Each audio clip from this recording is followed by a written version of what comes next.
אני פה בערד, קרה פה נס, אף אחד לא נהרג.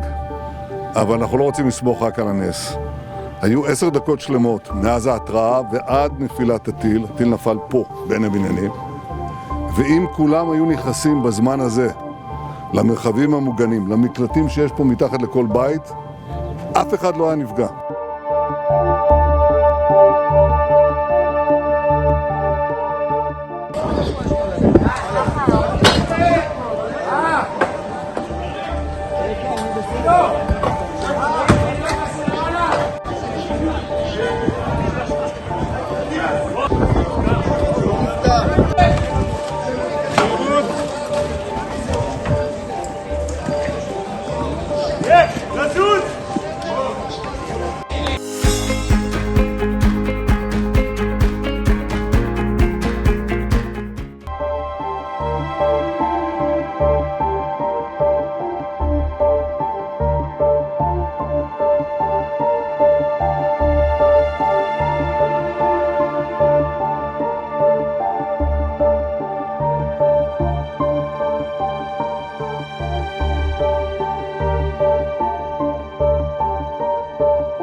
אם אתם במקלטים, אתם מוגנים.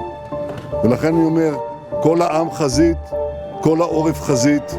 במאבק הזה אנחנו מנצחים, אנחנו קודשים את האויב ועוד ידנו נטויה, אבל אני מבקש מכם, אזרחי ישראל, אחיי ואחיותיי אזרחי ישראל, כנסו למרחבים המוגנים.